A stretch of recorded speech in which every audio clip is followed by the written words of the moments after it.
Thank you, Madison. Good day, Sean Corrali. How are you? Day. I'm well, thank you. Good. Happy almost New Year. Um, Question about some of your teammates, if I could. You know what it's like to break into this league and to establish yourself as a physical player who gets into difficult situations and sometimes has to scrap. It happens. How much appreciation do you have for what Peak is doing right now as a young guy who's trying to forge his way in this league that way?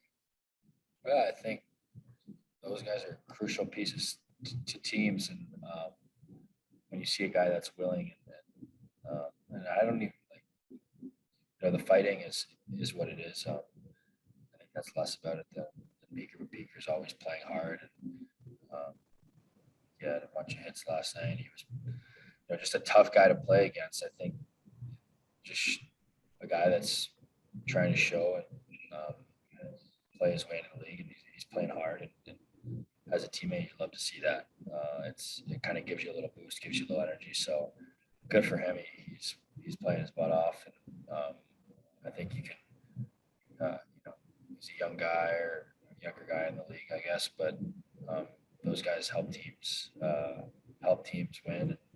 And it's sometimes those little things that can make a difference in a game, and a game can turn into a streak, and you don't know where it can go from there.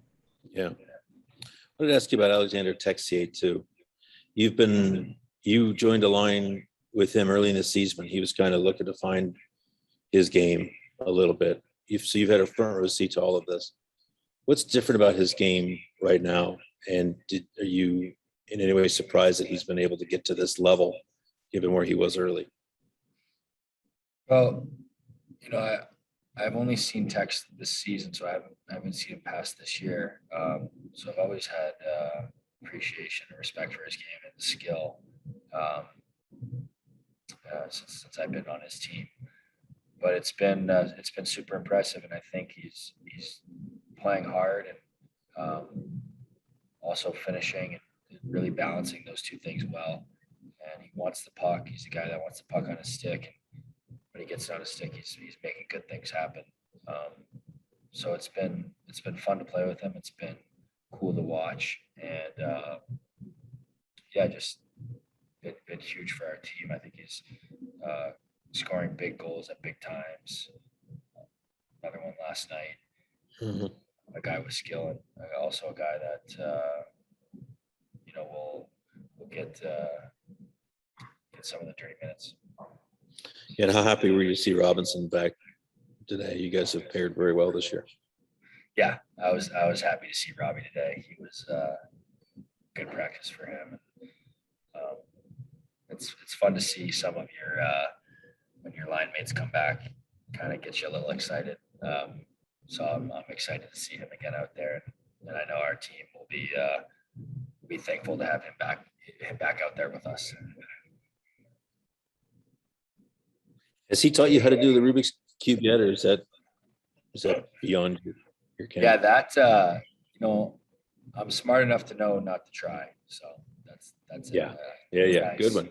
There were guys trying to figure that out today and asking him, and I was an innocent bystander just watching. There were a few guys that wanted to know how, and it might not be who you suspect, but I'll let you ask them.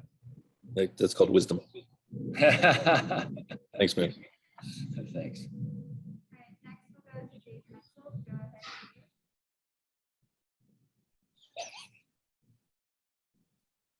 Thanks, Madison. Sean, bigger picture on the physical question. A month ago, when you guys played Nashville, I think they kind of took it to you physically and shoved you around a little bit. And last night was a contrast from that. Once you guys got the rust shaken off, how important is that aspect of your game to your success, yours individually and team wide as well? Right. Well, I think for us it starts as skating, and if we're skating, we put ourselves in good spots.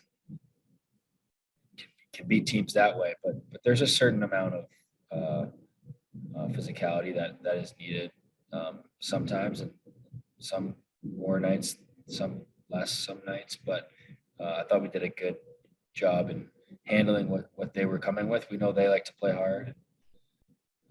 for us to be able to win a game that way is something we're going to have to do and something we're going to want to do.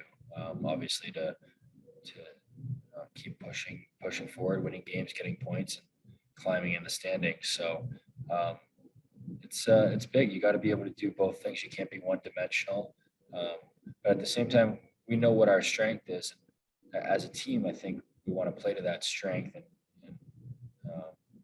not put ourselves in a position where we have to, like we did in Nashville a few weeks ago, where we get behind and we're getting, kind of taking it to us physically.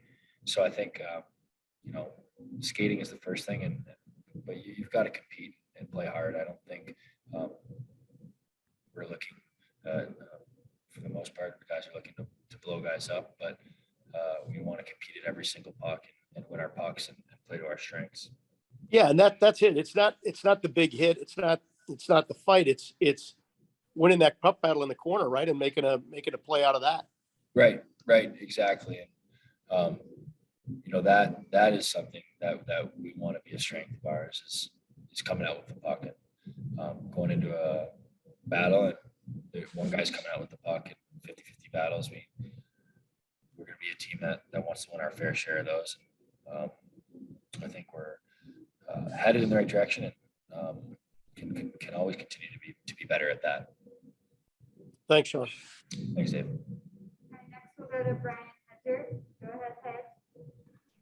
Hey, Sean, Right. when you were in Boston, were you a guy that came home every year for Christmas? Yes. Yep. Yeah. Sometimes my family would come out to Boston. Oh shoot, I can't. Yeah, no, I would come home. Thanksgiving they'd come out. Well, I was just kind of wondering what it was like this year, being part of the hometown team, being here for Christmas, having that long break. I mean, obviously that was not expected, but did you enjoy, the fact that even though you weren't playing hockey, you were at home for that long? Yeah, it was awesome. And I remember asking myself, like,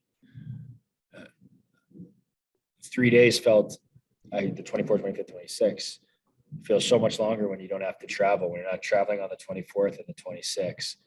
Kind of like, oh man, this is so nice that they give us this time off. And I remember, well, most people have to travel on those 2 days, and you really get like 36 hours at home usually. So just another bonus, me being at home. And this year, obviously with COVID, a little different kind of, we were supposed to have some extended family come in from Canada, but that didn't happen. Just kind of kept it just between the immediate family and kept it quiet. But 20 minutes now is home, Brian. So it's a happy Christmas for me.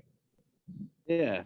And I would imagine that, when you looked at coming home here and playing for the Blue Jackets, I mean, this team needed centers as well, needed people to play some key roles down the middle as well. You've definitely worked your way into one of those. How much fun are you having just kind of helping this young team stay competitive on a night-to-night basis in your role? Well, I think I'm having a lot. I know I'm having a lot of fun. This is kind of not kind of. This is where I wanted to be. This is the situation I wanted to be in. This is, like I've said before, the team I wanted to play for, and I knew some of the guys, but it's the new group has been a blast. It really has. Playing with younger guys with energy, the guys that are new and fresh, and some other guys that are in elevated roles now. I think everyone is excited. And like you said, I think this team is for the most part, we're having fun and enjoying ourselves. And that comes with some hard work and discipline and knowing you got to be ready on a nightly basis. And we're competing against guys that have been in this league for a long time and done this successfully for a long time, and you can't take nights off. So I think we're learning as a group together, and the coaching staff has been helpful in getting us ready every single night. We've got to continue and continue to do better and push to be better and more consistent in all aspects. But no, I think hopefully you can see a group that's enjoying being with each other and looking to get wins and points and keep moving up the standings. Yeah.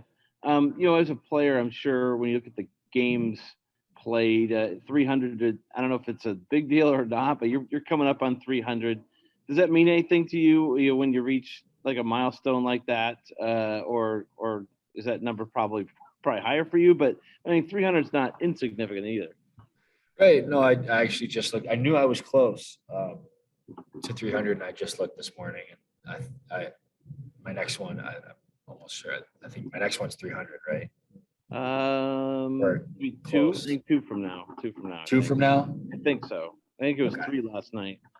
Yeah. Okay. So whenever, I mean, so important, but you always, those are things that playing a lot of games is it's tough to do, and definitely something you're proud of and want to continue to build on. But yeah, it won't be like the 1,000th that Jake's playing in a couple, but everyone to each their own, and keep working and building. And yeah, it's been fun. 40 informs me that it is next game. So It is next game. Yeah, early Okay. congrats. All right. Thank you. Let's get that negative. Let's get that negative test tomorrow morning, and then I'll let you say that. Yeah, no kidding. And then a Hattie, and then I can write about it. We're all good. Yeah, there you go. All right. Thanks, Sean. Appreciate it. Yeah, anytime. Okay, next we'll go to Jeff Svoboda. Go ahead, Jeff. Yeah, thanks, Sean. Don't want to keep you here too long, but you mentioned Jake there, and he's coming up on 1,000 games. And I think in the league, like that's a pretty big milestone. That's a number. There's a lot of respect for guys to get to that point, and so you're nearing 300, and so as you look at Jake and you're nearing 1,000, playing against him all these years, just I mean, how cool is it to kind of see that he's going to do that, and how much respect do you have a guy like him that what he's been able to do in this league? Well, it's a good question, Jeff. You play 300 and you realize how hard it's been, and how seemingly long it takes to get there, and then you see someone next to you that's played 1,000. It's an impressive feat. Jake's been a heck of a player, and he's had a heck of a career, and a ton of respect for him as a teammate and player, and deserving of the accolades. And 1,000 games is not a lot of guys do that. Not a lot of guys are. It's hard to stay healthy. There's so many intangibles that go into it. It's not just about being a good player, although that's a major component. So yeah, it's a great accomplishment, and something that I have a lot of respect for, and Jake in particular. Excellent. Thank you.